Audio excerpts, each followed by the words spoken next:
responsive call to worship as it is found on the inside cover of your bulletin. The Holy calls on each of our hearts, speaking in different voices and languages, sometimes whispering, sometimes shouting. The Holy draws us together to join our hearts and gifts in worship, to work for justice and mercy in the world around us, and to be reminded who and whose we are. God has called prophets and teachers, poets and artists, activists and mystics to guide people on their faith journeys. We gather in gratitude for those who have listened to the call to serve others in the local church in ages past. Today we gather to lift up one of our own into ministry. And so we pray in gratitude and thanksgiving for the call and continued ministry of Dave Egan, and for the promise of love and the world-changing power of the church as we move into the future. Let us worship together.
By the light of this chalice, we move into the future.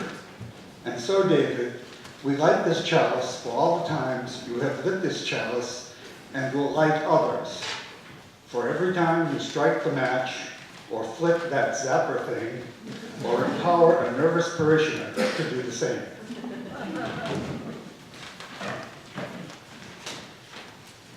We light this chalice for all that you have done and all that you continue to do, for all that you foster and cultivate and nudge, for all that you suggest and direct and arrange. Well, apparently I've reversed the wrong paragraph. I'll read it. We like this challenge for the intensity of your reactions in responding to grace and rejecting mediocrity within the tender balance between tradition and choice. We like this challenge for the time you spend preaching and healing. We like this challenge we ordain here, now, and for all that you will accomplish.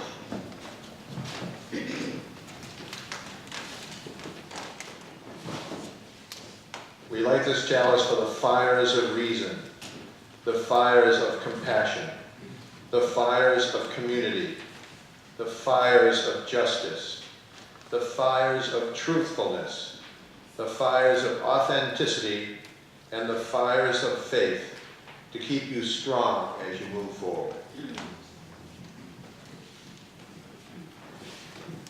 Out of calling, out of commitment, out of love, David, we light this chalice for you.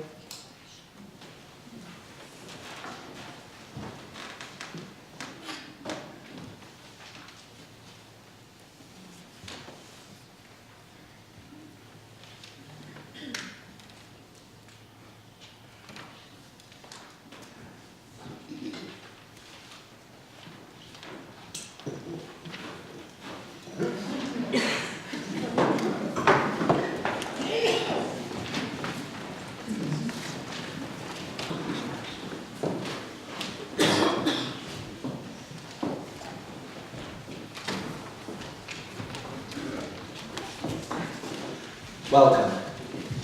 Whether you come from Old Ship or First Parish Canton or everywhere else, thank you all for being here for this ceremony to recognize the culmination of Dave's journey to becoming a minister. While this may be the end of one leg of his journey, it is most certainly the beginning of another. Before we get going, as Dave's intern committee, we just wanted to note how proud we are of him and what a delight it has been to experience his humor, his humility, and his active passion for social justice, the effects of which our congregation still feels today. Some final notes: the bathrooms are located back there. Man, lied to me? I should know these. And we do hope you all join us for a lovely reception after the ceremony. It will be across the street in the parish house. Thank you all.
It's an honor to be here.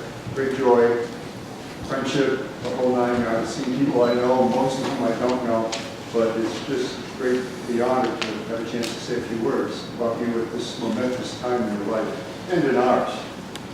We're familiar with the story of Narcissus from Greek mythology.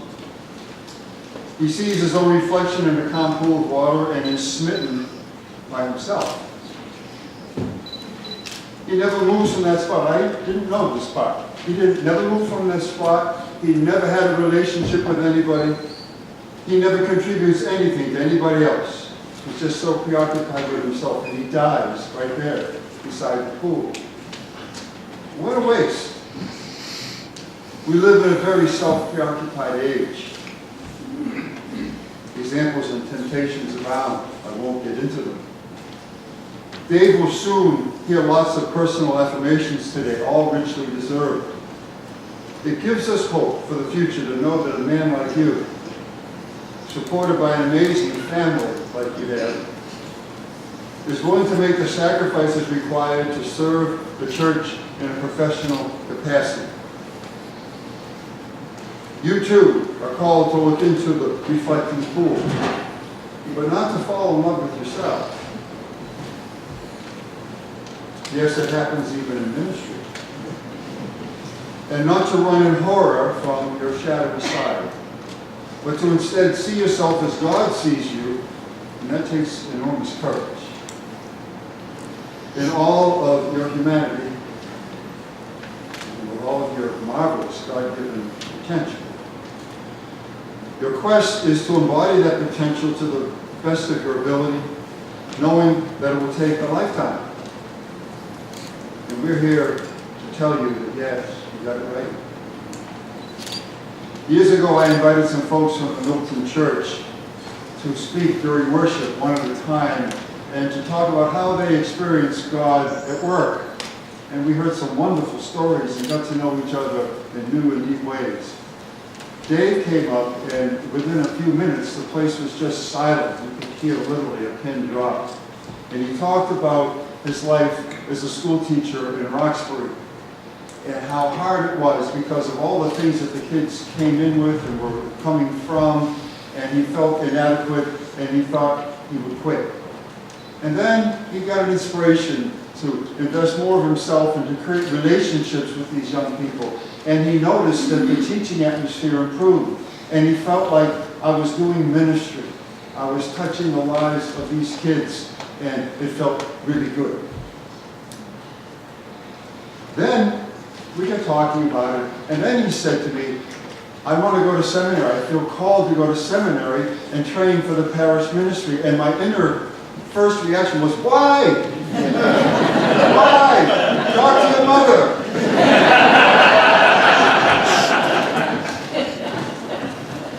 Why? Because what you were already doing in ministry challenged me, uplifted me, and invigorated me.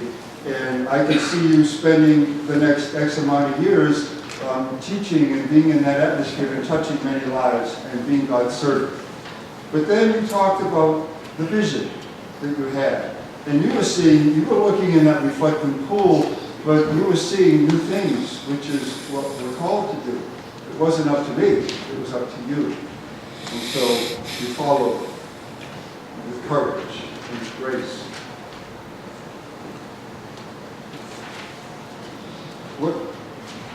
I'm reminded of that phrase that Ada Newton used to use with welcoming potential students to come to the Hill.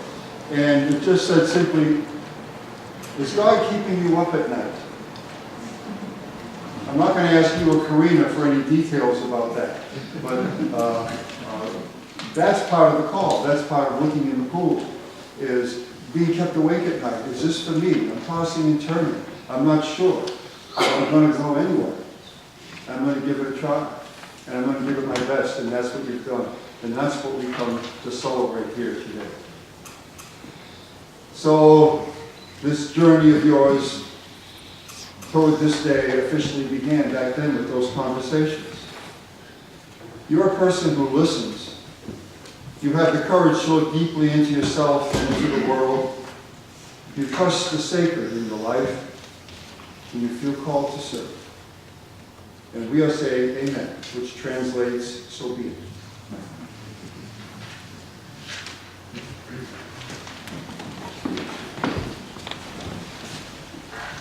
Good afternoon. I'd like to preface my time of prayer and meditation. I said today that the tenure at Andrew Newton was one that I was blessed to be a part of as Director of Student Life and Dean of Students. You have an anointed presence and calmness, serenity, and commitment to your calling. And your presence in whatever room and environment was such a blessing. So your the testament call that came before this is just so on point. So I'm honored to be part of this today. So as a biblical scholar person, I adapted a reading as a prelude to the prayer from Isaiah 49, verses 1 to 4, 5 to 6. This Sunday is very important and very significant in my own tradition, and I want to use it today as part of the prayer. It says, "Listen to me, my friends, those who are nearby, and hear this, those who come from afar. Before I was born, God called me. And while I was in my mother's womb, the Holy One named me and made my mouth like a sharpened sword. In the shadow of God's hand, the Holy One hid me and made me into a polished arrow and concealed me in God's quiver. God said, 'You are my servant, David Egan, in whom I will display my splendor.' But in humility, David said, 'I have labored in vain. I have spent my strength for nothing at all. Yet surely my cause is with the holy, and my reward is with my God. For I am honored in the sight of the holy, and my God has become my strength.' And now God says, 'It is too light a thing that you should be my servant.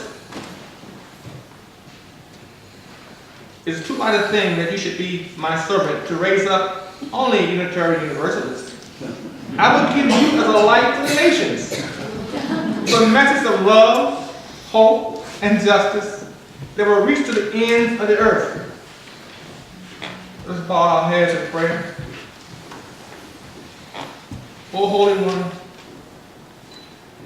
Thou who calls each of us to service, commitment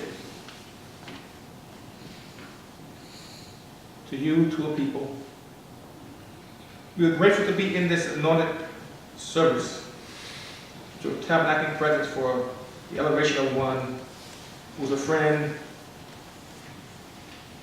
one who's committed to the call in the person of David Egan. Let us all be willing witnesses to what you are doing in this life now and to come. Let your anointing continue to fall on him in this place of ministry, in our collective presence and commitment to one another, to you. We are here to empower him and to be empowered by your presence.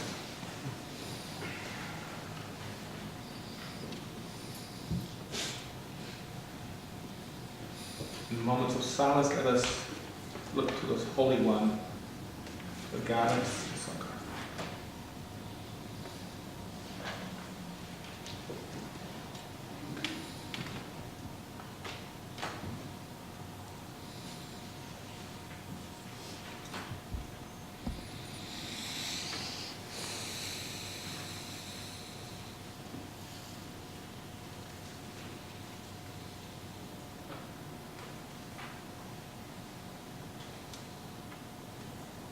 In unity, let us all say, Amen.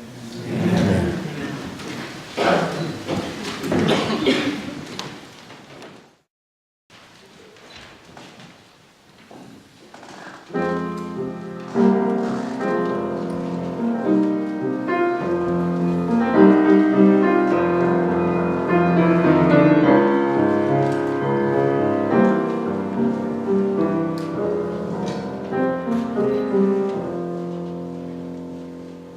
If you get to worry, what you want to do is sing. If you get worried, what you want to do is sing. If you get worried, what you want to do is sing. Sing about your troubles, and they just might pass.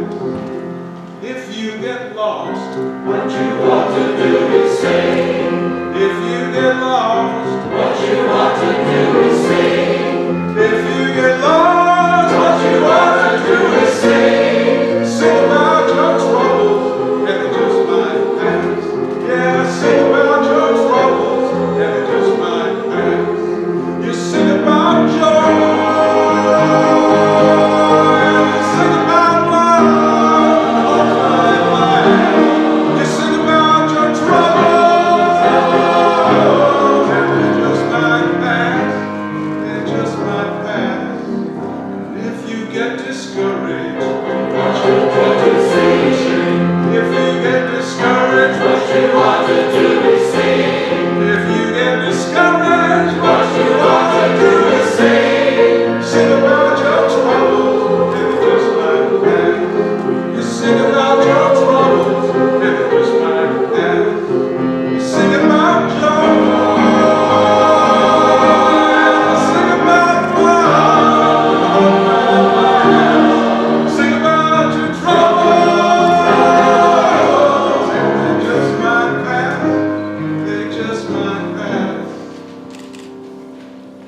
And if you get broken, What you ought to do is say. if you get broken, What you ought to do is say.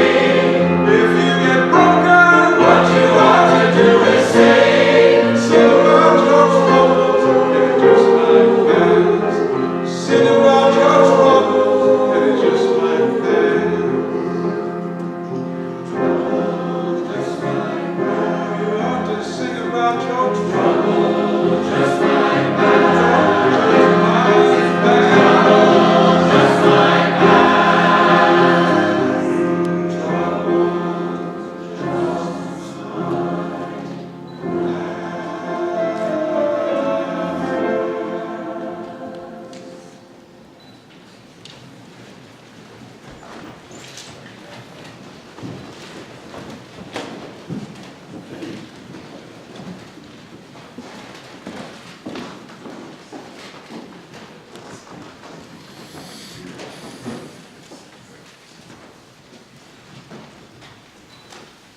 Talking seems so mundane after hearing this music. Thank you. Why are we here? The short answer is easy. The purpose, the super purpose of ordaining David Egan to the Unitarian-Universalist ministry. Not much longer answer is that given by Rachel Naomi Raymond 2 years ago to the question of why we are here alive, anywhere, doing anything, whomever we are, which is to grow in wisdom and to learn to love. That's pretty good. To grow in wisdom and to learn to love. So when we have troubles, when we're worried, we or someone else around us will know what to do about it. So when it comes to why we are here in houses of worship, such as this one, it's because we believe that together we're better able to grow in wisdom and to learn to love, to better manifest love. And though we know and proclaim that we share the ministries of love, we in our liberal religious tradition, we the people gathered in congregations, we are the ones who ordain religious leaders to lead us in this beautiful work. A lot of us are wearing stoles and dressed in robes, and unless we have to be a member of Canton or Hingham Church, we're not going to be ordaining Dave. The gathered congregations do that. And we do this ordaining leaders not because we think that we, those with the stoles, are better at manifesting love than others. Personally, I can give you something over 200 examples of why that's not the case. And they know who they are. No, we do it because it's proven helpful to have one person or two reminding us, members, and reminding him or herself at the same time, over and over again, through words and deeds, that this is indeed why we're here, to grow in wisdom and learn to manifest love. Here's another way of putting it. Whatever else the world needs better human beings, wiser human beings, more kind and loving human beings, or at least somewhat improved human beings. It just might be that communities such as ours can help in this regard. I know for certain that I, for one, need such a place, a community which supports and holds me as I strive to be one of those somewhat improved human beings, so that I can be of a little more use in relation to, well, those I love, those near at hand, and of course in relation as well to those wider concerns and troubles in our nation and in the world on this dear earth. So with all this in mind and heart, we Unitarian-Universalists gather not only for Sunday worship, but also for Saturday workshop or work day, for weekday evenings, for classes, choir rehearsal, and yes, even for committee meetings. Does any of this matter make a difference in our lives and in the world? Listen to Psalm 133. Behold, how good and pleasant it is when kindred live together in unity. It is like the precious oil on the head, running down upon the beard, on the beard of Aaron, running down over the collar of his robes. It is like the dew of Mount Hermon, which falls on the mountains of Zion, for there the Lord ordained his blessing, life forevermore. Traditionally, this psalm is among those called a song of ascents, which quite likely refers to pilgrims going to, ascending to Jerusalem to worship at the temple there. And behold, how good. Let's worship at the temple. Kindred in unity. How good indeed. What a blessing. We know that sort of blessing. And the imagery of the psalm suggests a blessing not just for those worshiping, but for the wider community of the faithful, for the world, really. It's like the precious oil on the head, running down the beard of Aaron, running down over the collar of his robe. You see, oil was traditionally poured over the head of the high priest when he was consecrated. Are you ready for this day? Your beard is not as long as Aaron's apparently was, but it will do. Aaron's beard was said to be particularly long, so dwelling together in unity is such a blessing. But there's more. We have the dew of Mount Hermon, dew flowing great distances over the mountains of Zion. The blessing of people coming together in unity in worship is, the psalmist affirms, a blessing almost miraculously diffuse in its effects, like ripples in a pond, but better than that. It's perhaps growing, expanding, strengthening with the distance, a spiritual butterfly effect when we gather together and manifest love. Love. The real thing, of course, not some romantic, idealized version. I'm not against romance, mind you. But we can idealize love and think it's just one thing and not, oh, forgive me, a many splendor thing. It takes so many forms. And it's not just among friends and neighbors. Well, that's where it begins. We practice in places like this. We're talking about a love that moves us as, oh, who was the sister? Nuns on a bus sister. Simone Campbell. Simone Campbell, thank you. Somebody. She preached at a General Assembly and she said, she moves towards trouble.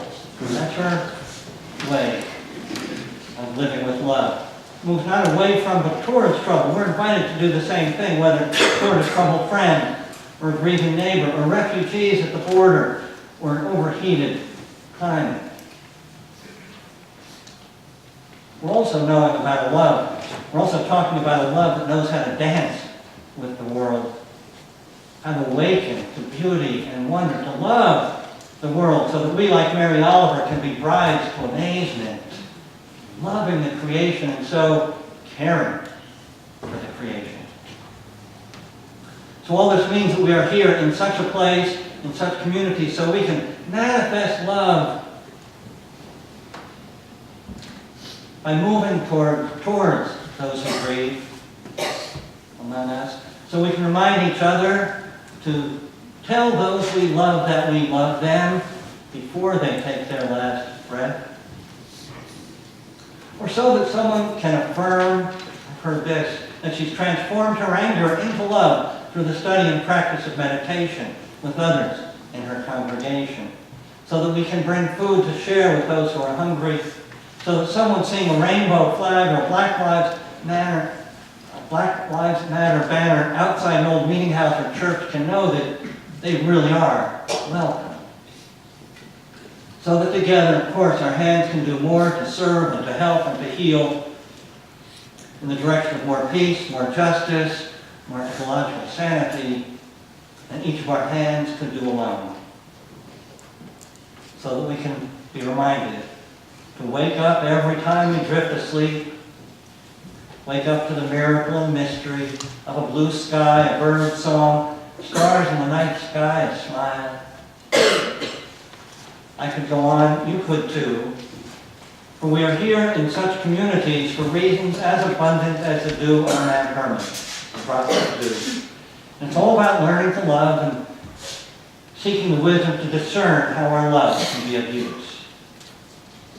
So the affirmation in the psalm, and my affirmation today, is that when people like us dwell and worship and learn together, grow together, and bear in our ability to manifest love, the effect is diffusive beyond our imagining.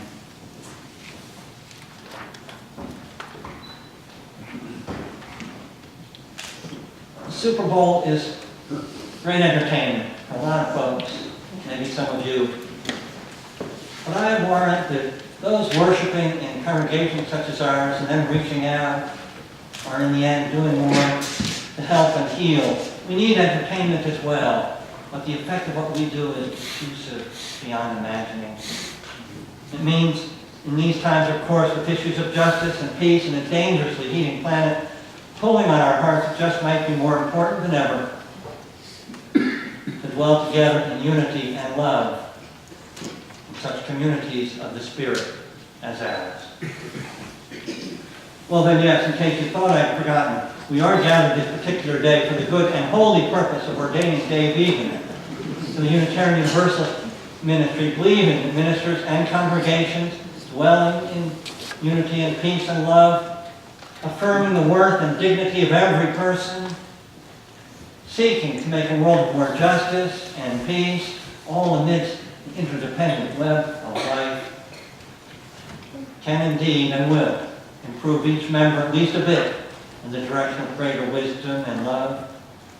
And in this world, sometimes gentle and beautiful beyond words, and sometimes unforgivably harsh, it all will have a diffusive effect for the good.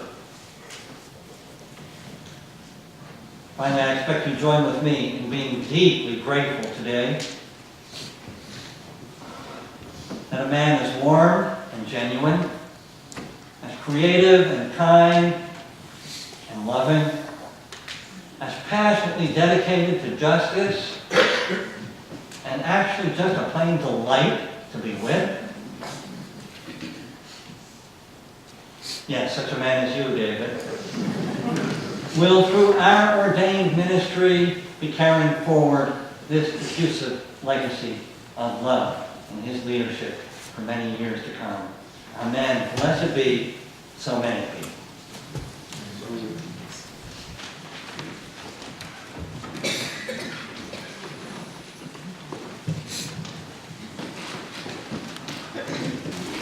So Dave asked me several months ago to participate in his ordination. I was really honored to be asked. But I checked my calendar carefully because as a person of faith, I knew that the Patriots would be in the Super Bowl. Should have asked for an amen on that one. So I wanted to make sure that I was going to not miss the most important event that occurred on February 3rd, which of course is Dave's ordination. Dave has asked that the morning offering be shared between two really important funds. One is that of the UU Urban Ministry, and that's such a fitting request from Dave, who has committed his life to social justice, and for whom social justice is such a critical core value. Most of you probably know that the UU Urban Ministry does things like support survivors of intimate partner violence, create anti-racism campaigns and workshops, does activism in marginalized communities every single day. The UU Urban Ministry does something that contributes completely to justice in a person's life. How fitting that we support it in honor of Dave today. The other fund is the Living Tradition Fund. This was created in 1988, and it has three goals. One is to support seminarians with scholarships as they pursue their education so they can become our clergy. The second is to create a fund that can help lessen educational debt, again, for those who become our pastors. And the third is to create an emergency fund that all staff and clergy of the UUA can use in times of need. What a wonderful thing to support. In part, funds like that, this Living Tradition Fund, helps us get the amazing people that we get in our pulpits, like Dave Egan. So I encourage you to dig deep in your purses and pockets, and in honor of Dave's support with your offering, the UU Urban Ministry and the Living Tradition Fund. The afternoon's offering will now be gratefully received.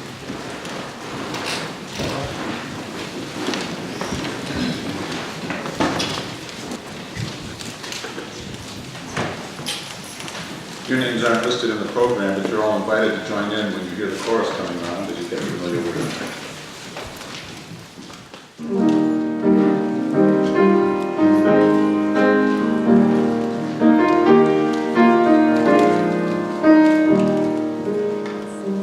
Well, the moon is broken and the sky is cracked. Come on up to the house. The only thing you can see is all that you lack. Come on up to the house. Oh, when your crying won't do no good. Come on up to the house. Come down off your cross. We can use the wood. You gotta come on up to the house. Gotta come on up to the house. You gotta come on up to the house. This world is not my home, I'm just passing through. Gotta come on up to the house.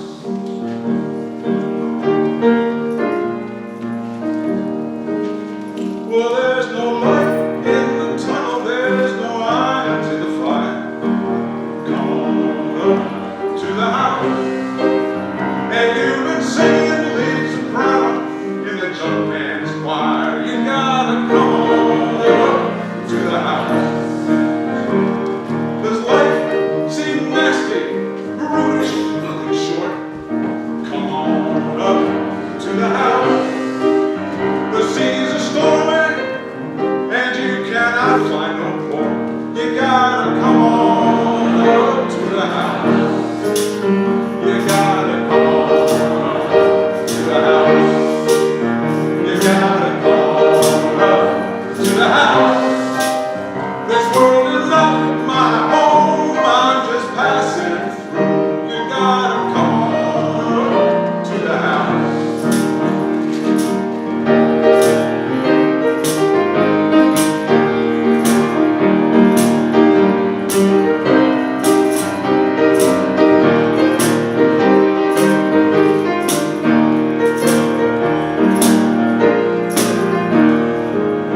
You gotta come on up to the house.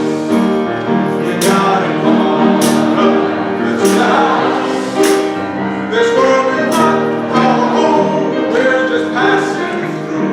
You gotta come on up to the house. When there's nothing in the world that you can do, come on up to the house. And you've been whipped by the forces that are inside you. Gotta come on up to the house. When you're high on top of your mountain of woe, come on up to the house. Well, you know you should surrender, but you can't let it go. You gotta come on up to the house. Yeah, you gotta come on up to the house. You gotta come on up to the house. This world is not our home, we're just passing through. You gotta come on up to the house. Gotta come on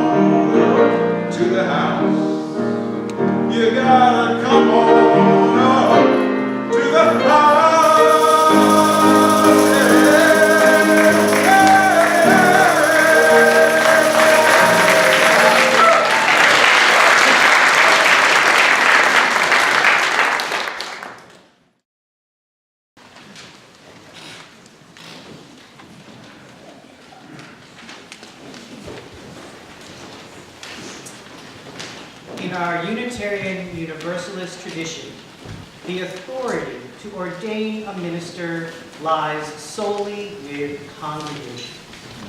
We have the honor and responsibility of adding another minister to the lineage of clergy that reaches far back to the origins of our faith and far forward into the future.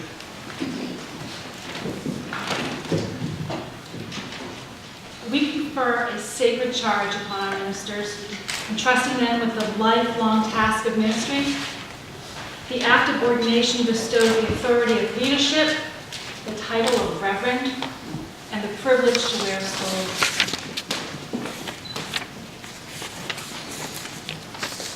Today, as the president of the board of First Parish Unitarian-Universalist in Canton, where David served as the ministerial intern from 2016 to 2017. And as the president of the board of First Parish Unitarian Church in Hingham, Old Ship Church, where David served as the ministerial intern from 2017 to 2018, we gather together to ordain David Francis Egan. David, are you ready to accept the responsibilities and duties of ordained Unitarian Universalist ministry? I am. Will the members of the Canton congregation and the members of the Hingham congregation rise in body or spirit as we read together an act of ordination?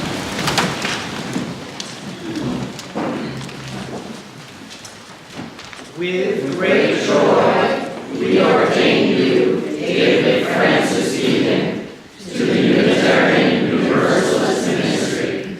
We charge you to minister to those you serve in times of joy and sorrow, to freely and lovingly preach truth, to take risks for justice, and to live out the covenants of our faith.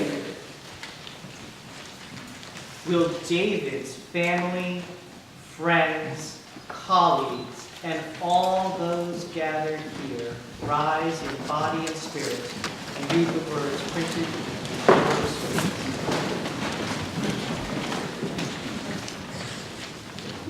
David, we have journeyed with you thus far and will support you in the years to come. With joy and pride, we affirm your ordination. May your ministry nourish you and make it be a source of love, justice, and healing in our world. With love and gratitude, I accept the ministry to which you ordain me. Mindful of the privileges and responsibilities of ministry, I dedicate myself to courageously serve the world, knowing I am accountable to each of you and to everything that I hold as sacred.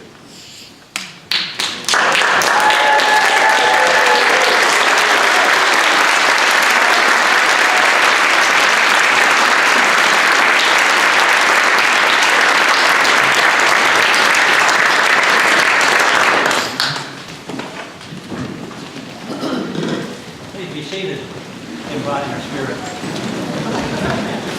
No, I should be seated. Taking the gift and invite our friends from Canton.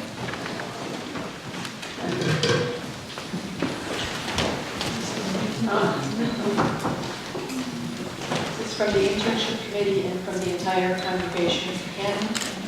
We think that probably after the last few years of study and work, if you and your family could use a little break, and it's in there, and something else to remember us by very concretely as we put it on your desk or use it throughout your service. Congratulations. It's wonderful.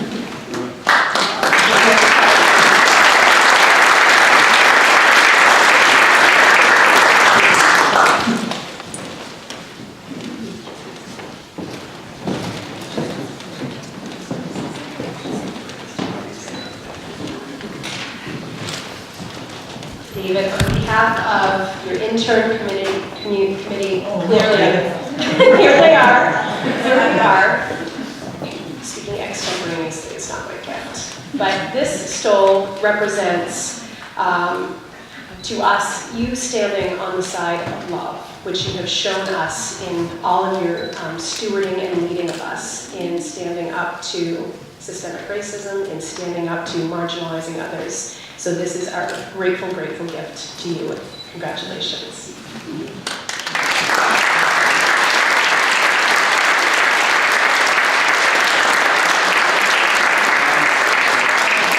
It says, side with love, and the chalice to love.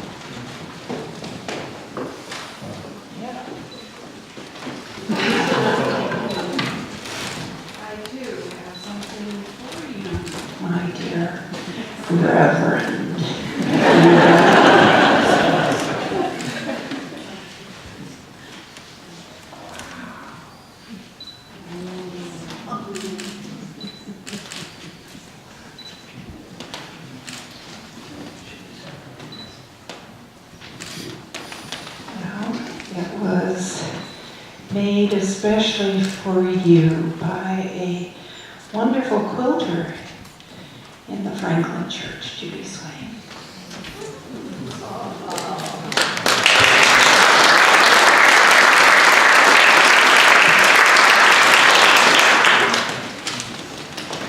Hey, don't go too far. Don't go too far.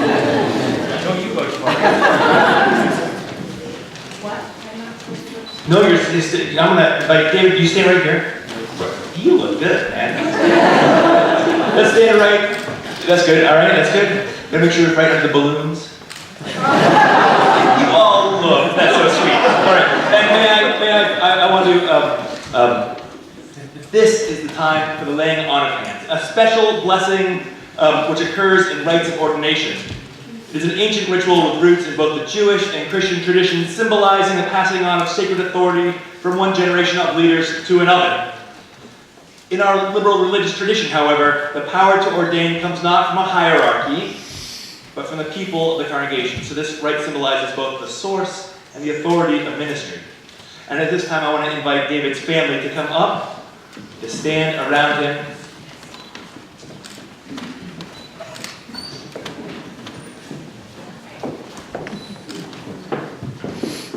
Circle on up. Circle on up.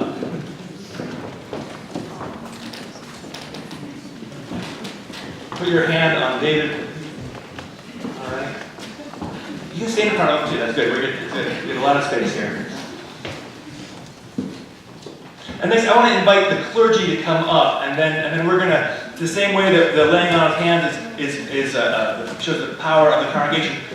We're all going to pray. So I'm going to invite the clergy up, and if you can, those of you who are right there, you guys are just good. If someone could reach out, someone could hold their hand. Same with the choir over there too, but we're not at the choir yet. So right now, with the clergy.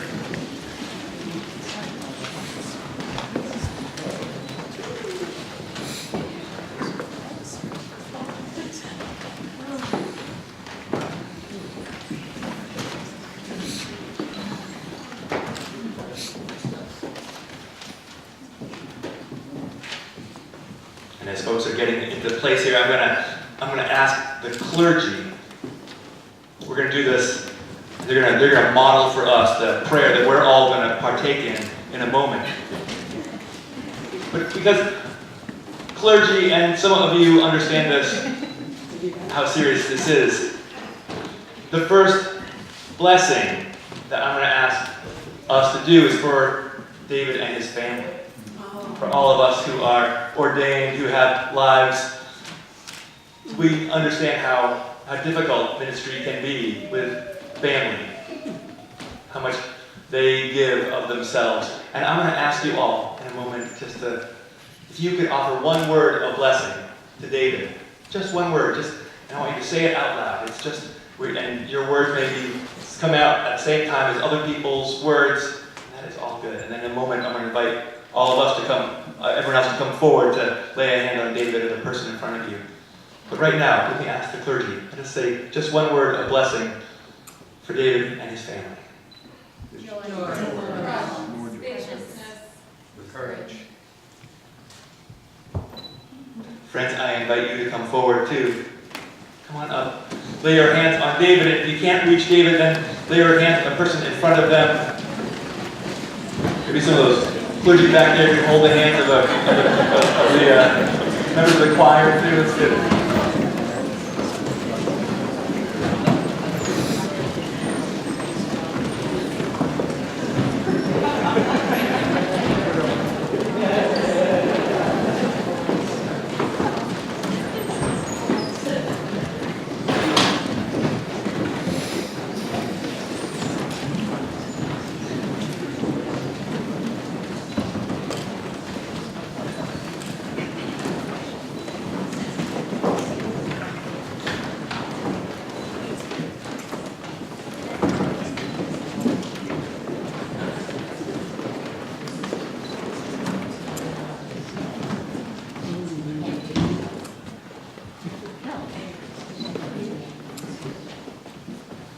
Preamble, then I'm going to ask you too to add your one word of blessing. All right. Sovereign and transforming grace, hear our prayers for David as he begins his day in ministry now. What one word do you offer to David as your blessing?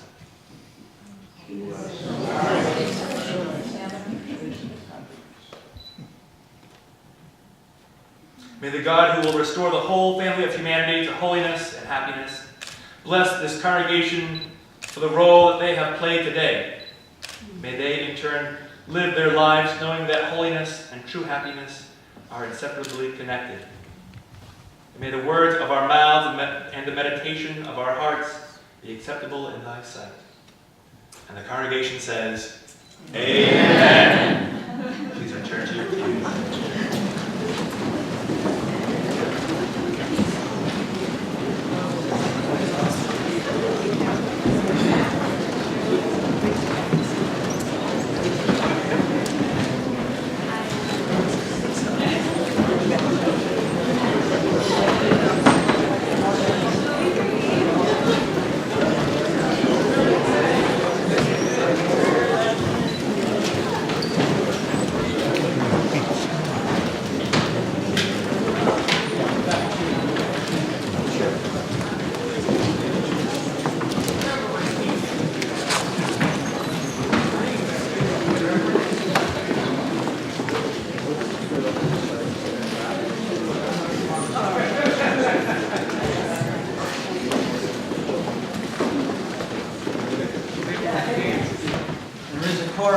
In your order of worship, you will remain seated as the choir sings and leads us.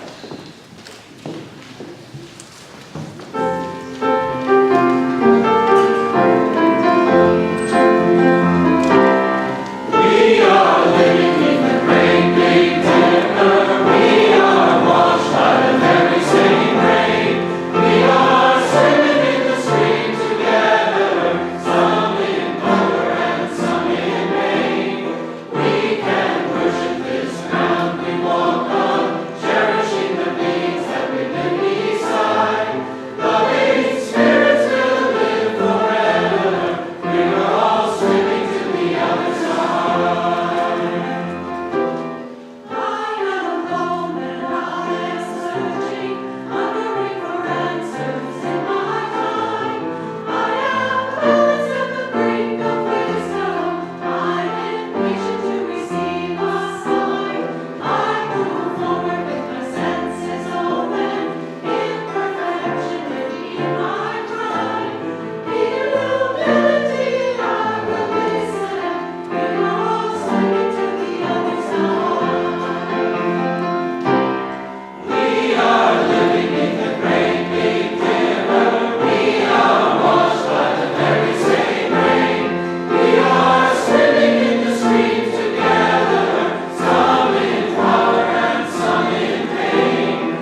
shelter the rings of fire, walked barefoot across the hot coals.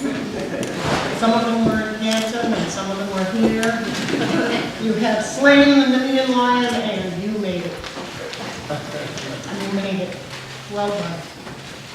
Well done.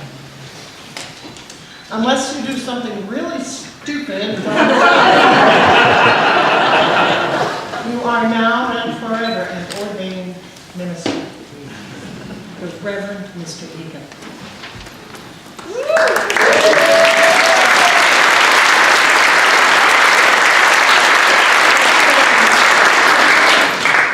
But never refer to yourself as Reverend Egan. I know I'm swimming against the current of modernity, but I want to point out that Reverend is not a title. It is an honorific style. It is not for us to use in reference to ourselves. It is an adjective, like ridiculous. It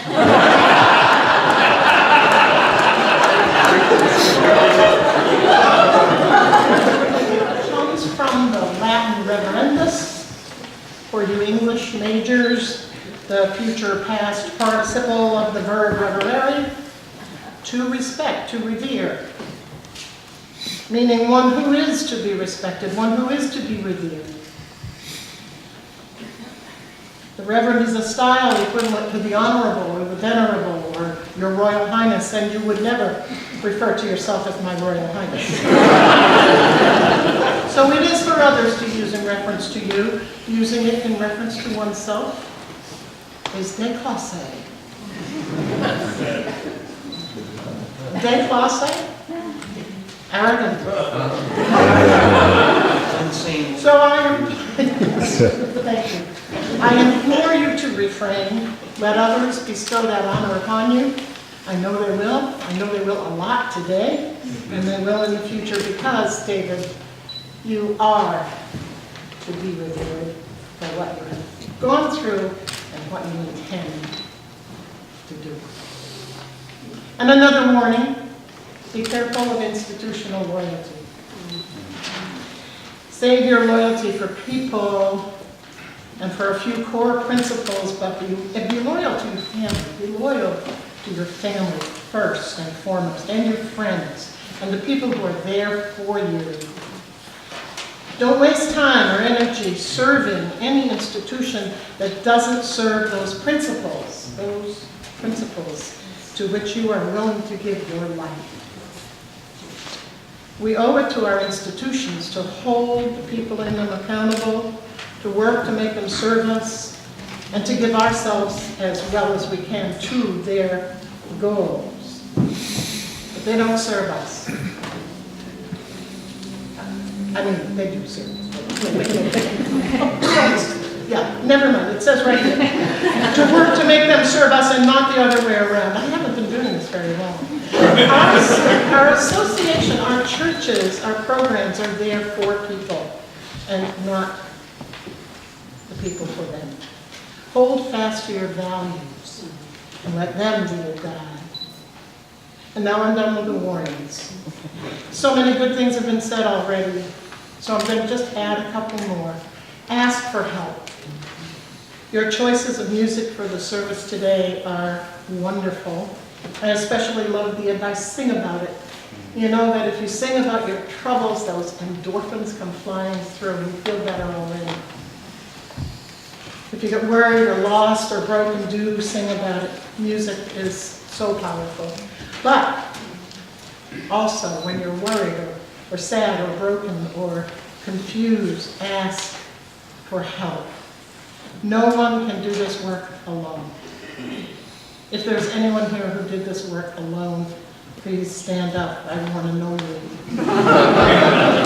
Share the load with other people, Dave. Turn to your beautiful family, your committee on ministry, your colleagues. Your colleagues are here for you. Your mother can affirm that. That colleagues are the people who truly understand. We're here for you. You know, we gain other people's respect when we're able to ask for help. When we're able to say, I'm stuck. Be strong enough to be vulnerable. Ask for help. Now, when you're working with others, Dave, don't make assumptions. Don't take anything for granted. But in the end, you have to check, and double check. But in the end, you're going to have to add lib. I've seen you do it. I've seen you do it a couple of times. It's one of your best things, actually. Never lose the ability to wing it. The ability to step in, even when it really wasn't your job, or you really didn't have time, or you really resent the heck out of the person who dropped the ball. Just do it. Ad-lib. Wing it. Life is improv. And especially life in ministry is improv. Don't worry too much about knowing your lines. Just pay attention. Respond to what is. Do the work that's put in front of you to do. And do what you can to stay in balance. And continue, Dave, to cultivate a heart of compassion. As another of your song points out, life sometimes does feel nasty and brutish, but it's also sweet and beautiful, and we can be happy in spite of all that militates against happiness, because happiness is a choice. Happiness is a choice. Part of choosing happiness is to assume the best possible motive in other people, even when their actions seem difficult to understand. The Deuteronomist wrote that God put before us the choice of life and death. Choose life. Choose to find the good in people. Love them. Love them. God knows there are enough people who don't love them. And at best, everyone is trying to do what they think is the right thing to do. I don't think anybody gets up in the morning and says, I'm going to go do the wrong thing. I think everybody's trying to do the right thing. Try to remember that when it looks like the other way around. And at worst, they know not what they do, and we know that it is our moral obligation to forgive those who know not what they do. So cultivate compassion for yourself first. If you don't have it in here, it won't go out here. And for others, so that your life and the lives of those around you are less nasty and brutish. That heart of compassion, let it break. Let it break. Ministry will break your heart, Dave. Along with all the joys it entails, you'll share a lot of pain with people. You'll accompany them at their most vulnerable. What we have to offer people at their most vulnerable is witness. Witness. Acknowledgement of the truth that when we allow ourselves to love deeply, we open ourselves to pain and grief and loss and fear. Andrew Harvey says, if you are really listening, if you're awake to the poignant beauty of the world, your heart breaks regularly. It was made to break. Its purpose is to burst open again and again. Our colleague James Ford says, if you're lucky, your heart will break. He says, I found myself broken open and found in that opening my fundamental connection to the whole world. Our fundamental connection to the whole world begins when our heart is cracked wide open.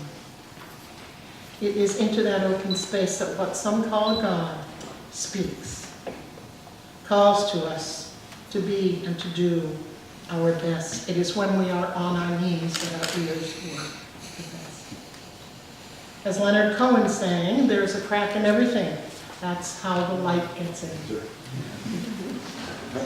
Now, if you don't have one now, you develop a spiritual discipline, a spiritual practice, and if you do, double up the time you spend on it. Right. How often do you pray? The question goes, well, 1 hour a day. Unless I'm very busy, in which case I pray for 2. Yeah. Be patient and kind. Take good care of yourself as you care for others. However, can you say no? No. Say no when it's the true answer. If you can't say no, how can we trust you? Yes? That's for all of you.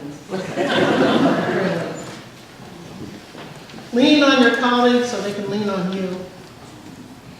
Save time for yourself and your family, your beautiful family, every day. And when one of those days comes when there's no time for your family, make up for it within the week. The next day if you can. 2 sermons on Thursday. Thursday. Your family. This is the earth. This is the earth that nourishes you, like a plant, right here. Except in case of emergency, family comes first. Reverend Dave, maybe this world is not your home. Maybe you are just passing through, but if there's any justice in the world, that passage will be long. Because we need you in our ministry. You, baby. We need you. We need your passion for justice, your empathy for others, your theatrical talents, your sense of humor, and that enormous heart, that wonderful heart. We need you to do what the ancient prophet says. Do justice, love mercy, and walk humbly with your God.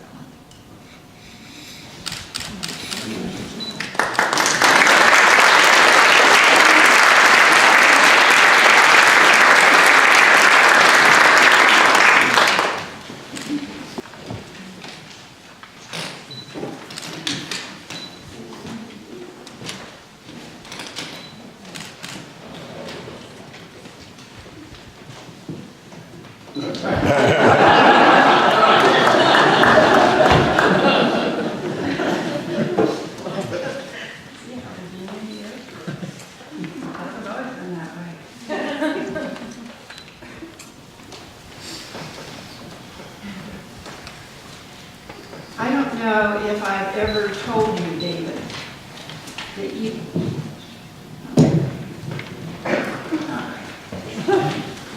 I don't know if I have ever told you that you have been one of my life's greatest teachers. The source of such joy as well as the source of my deepest fears. That fear began on the day you were born, when the doctors told your dad and me that you required surgery. Surgery potentially involving your brain. The fear continued for the first 7 months of your life until the doctors told me that you had exceeded all of their developmental goals for an infant, and as a result, they were discharging you. The scar you've carried since has always been such a poignant reminder of gratitude and grace, because it might have been otherwise, as the poet Jane Camden says. You grew into a boy who felt and expressed such passion. The passion when you returned home from rural camp and declared that you were vegetarian. The passion when you railed against the big house we lived in when so many were homeless. That our family had so much when others had so little. That even our church was filled with people of privilege. You used to drive me crazy. As you attempted to make me feel very guilty for the way we were living. You were so righteous in your passions. And yet, as you grew a bit older and developed a deep connection with Spirit, I began to wonder what life might have in store for you. You were becoming so wise, upending some of the understandings and beliefs that I had always harbored. As I said, you became my teacher. Now, I suspected that you might find your way into the ministry eventually, even when you protested that you would never, never, never do such a thing. You had witnessed ministry up close and personal, and yet here we are. It took a while for you to find the path that you were intended to be following. Well, this is the path you are to be on, David. Whether you follow in the footsteps of Joseph Tuckerman and his ministry to the poor of Boston, or in my footsteps into the parish, I trust that whichever direction you head, you will be making a difference in the lives of others and in the world itself. Francis C. Anderson, who was the minister emeritus in Savannah before his death in 2003, wrote this: I have an obligation to the earth, which I cannot fulfill in the measure of its worth, because I have no power to return the gifts given to me each hour. So I must be mindful of the little ways I can bring reassurance, the days of sun and cloud and sod and sea, that they did not invest unwisely in giving life to me. The sun, the cloud, the sod and sea did not invest unwisely in giving life to you, my son. And so I am so humbled and grateful, and oh gosh, so proud to be officially welcoming you into the fellowship of Unitarian-Universalist ministry.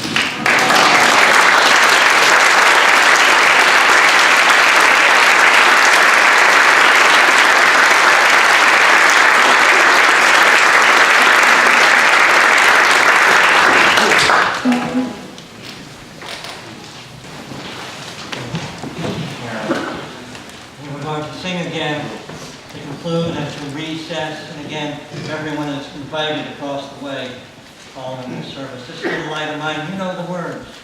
I'll remind you as we go.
the world. Let us all shine our lights, because all of us here, we minister to the broken world we find ourselves in. So find your light, find your passion, find the thing that makes you come alive. Go out and do it. Here ends the worship. Let our service begin.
Now we should let the pro. Oh, standing on the side. I can do this. Is that a good parallel?